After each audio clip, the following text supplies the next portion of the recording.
Hi, everyone. Welcome to chapters 28 and 29 of The Tale of Despereaux. I'm Mrs. Singler, and I'm super excited to be reading to you guys tonight. I am on page 139. Chapter 28, To the Castle. Years passed. Meg spent them scrubbing the kettle and tending the sheep and cleaning the hut and collecting innumerable, uncountable, extremely painful clouts to the ear. In the evening, spring or winter, summer or fall, Meg stood in the field as the sun set, hoping that the royal family would pass before her again. Gore, I would like to see that little princess another time, wouldn't I? And her little pony, too, with his tippy-toed feet. This hope, this wish that she would see the princess again, was lodged deep in Meg's heart. Lodged firmly, right next to it was the hope that she, Miggery Sow, could someday become a princess herself. The first of Meg's wishes was granted. In a roundabout way, when King Philip outlawed soup, the king's men were sent out to deliver the grim news and to collect from the people and to collect from the people of the kingdom of Dor their kettles, their spoons, and their bowls. Reader, you know exactly how and why this law came to pass, so you would not be surprised, as Uncle was, when one Sunday a soldier of the king knocked on the door of the hut that Meg and Uncle and the sheep shared with, and announced that soup was against the law. "How's that?" said Uncle. "By royal order of King Philip," repeated the soldier. "I am sent here to tell you that soup has been outlawed in the kingdom of Dor. You will, by order of the king, never again consume soup. Nor will you think of it or talk about it. And I, as one of the king's loyal servants, am here to take from you your spoons, your kettle, and your bowls." "But that can't be," said Uncle. "Nevertheless, it is." "What'll we eat? And what'll we eat with?" "Cake," suggested the soldier, "with a fork." "And wouldn't that be lovely," said Uncle, "if we could afford to eat cake?" The soldier shrugged. "I'm only doing my duty. Please hand over your spoons, your bowls, and your kettle." Uncle grabbed hold of his beard. He let go of his beard and grabbed the hair on his head. "Unbelievable!" he shouted. "I suppose next the king will be wanting my sheep and my girl, seeing as those are the only possessions I have left." "Do you own a girl?" said the soldier. "I do," said the uncle. "A worthless one, but still she is mine." "Ah," said the soldier, "that, I am afraid, is against the law too. No human may own another in the kingdom of Dor. But I paid for her, fair and square, with a good laying hen and a handful of cigarettes and a blood-red tablecloth." "No matter," said the soldier, "it is against the law to own another. Now you will hand over to me, if you please, your spoons, your bowls, your kettle, and your girl. Or if you choose not to hand over these things, then you will come with me to be imprisoned in the castle dungeon. What will it be? Which will it be?" And that is how Miggery Sow came to be sitting in a wagon full of soup-related items next to a soldier of the king. "Do you have parents?" said the soldier. "I will return you to them." "Eh?" "Ma?" shouted the soldier. "Dead," said Meg. "Your pa?" shouted the soldier. "I ain't seen him since he sold me." "Right. I'll take you to the castle then." "Gore," said Meg, looking around the wagon in confusion. "You want me to paddle?"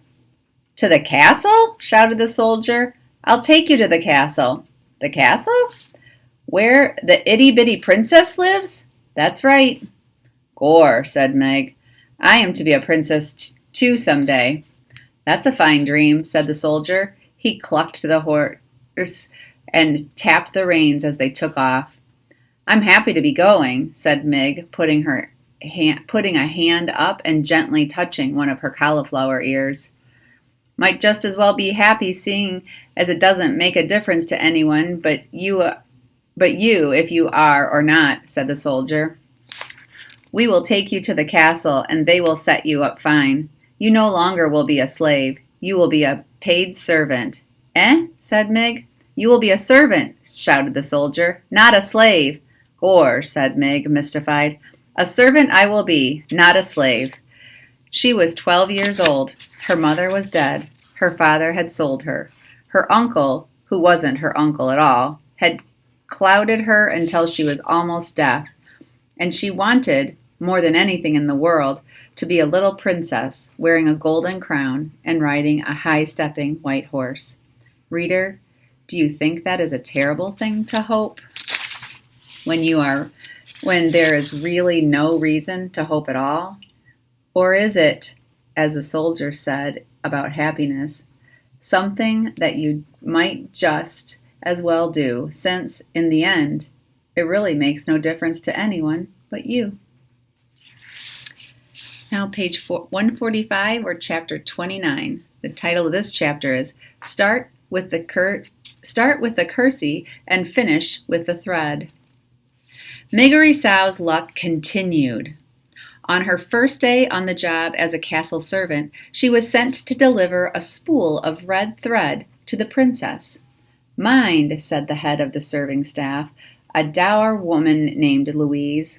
She is royalty, so you must make sure you curtsy. How's that? Shouted Meg. You must curtsy, shouted Louise. Gore, said Meg. Yes'm. She took the spool of thread from Louise and made her way up the golden stairs to the princess's room, talking to herself as she went. Here I am, off to see the princess, me, Meadowlawn, seeing the princess up close and personal-like. And first off, I must curtsy, because she is the royalty. At the door to the princess's room, Meg had a sudden crisis of confidence. She stood a moment, clutching the spool of thread and muttering to herself. Now, how did that go? She said, give the princess the thread and give her a kersey? No, first the kersey, then the thread. That's it, Gore, that's right. That's right, that's the order. Start with the kersey and finish with the thread. She knocked at the princess's door. Enter, said the pea. Meg, hearing nothing, knocked again. Enter, said the pea, and Meg, still hearing nothing, knocked yet again. Maybe, she said to herself, the princess ain't to home. But then the door was flung wide open, and there was the princess herself, staring right at Meadowlawn. Gore, said Meg. Her mouth hung open. Hello, said the pea. Are you the new serving maid? Have you brought me my thread? Kersey, I must, shouted Meg. She gathered her skirts, dropped the spool of thread, stuck a foot out, and stepped on the spool, rocked back and forth for what seemed like a long time, both to the watching princess and to the rocking Meg, and finally fell to the floor with a Meggish thud. Whoopsie, said Meadowlawn. The pea could not help it. She laughed. That's all right, she said to Meg, shaking her head. It's the spirit of the thing that counts. How's that? Shouted Meg. It's the spirit of the thing that counts, shouted Pea. Thank you, miss, said Meg. She got slowly to her feet. She looked at the princess. She looked down at the floor. First the kersey, then the thread, Meg muttered. Pardon? Said the pea. Gore, said Meg. The thread. She dropped to her hands and knees to locate the spool of thread. When she found it, she stood back up and offered it to Pea. I brought you your thread, didn't I? Lovely, said the princess as she took the thread from Meg. Thank you so much. I cannot seem to hold on to a spool of red thread. Every one I have disappears somehow. Are you making a thing? Asked Meg, squinting at the cloth in the pea's hand. I'm making a history of the world. My world, said the pea, in tapestry. See? Here is my father, the king, and he is playing the guitar because that is something he loves to do and does quite well. And here is my mother, the queen, and she's eating soup because she loved soup. Soup? Gore! That's against the law. Yes, said the princess. My father outlawed it because my mother died while eating it. Your ma's dead? Yes, said the princess. My father... Oh, yeah, your ma's dead? Yes, said the pea. She died just last month. She bit her bottom lip to stop it from trembling. Ain't that the thing, said Meg. My ma's dead, too. How old were you when she died? Bold, was I? Said Meg, taking a step back away from the princess. I'm sorry, then. No, how old? How old were you? Shouted the pea. Not but 6, said Meg. I'm sorry, said the princess. She gave Meg a quick, deep look of sympathy. How old are you now? 12 years. So am I, said the princess. We're the same age. What is your name? She shouted. Miggery Sow, but most just call me Meg. And I saw you once before, princess. You passed by me on a little white horse, on my birthday it was, and I was in the field with uncle's sheep, and it was sunset time. Did I wave to you? Asked the princess. Did I wave? Shouted the pea. Yes, nodded Meg. But you didn't wave back, said the princess. I did, said Meg, only you didn't see. Some day I will sit on a little white horse and wear a crown and wave. Some day, said Meg, and she put up a hand to touch her left ear. I will be a princess, too. Really? Said Pea, and she gave Meg another quick, deep look, but said nothing else. When Meg finally made her way back down the golden stairs, Louise was waiting for her. How long, she roared, did it take you to deliver a spool of thread to the princess? Too long? Gasped Meg. That's right, said Louise, and she gave Meg a good clout to the ear. You are not destined to be one of our star servants. That is already abundantly clear. No, ma'am, said Meg. That's all right, though, because I aim to be a princess. You? A princess? Don't make me laugh. This, reader, was a little joke on Louise's part, as she was not a person who laughed, ever, not even at a notion as ridiculous as Meadowlawn's becoming a princess. And that is the end of chapter 29. Thanks for letting me read, you guys. We'll see you tomorrow at school.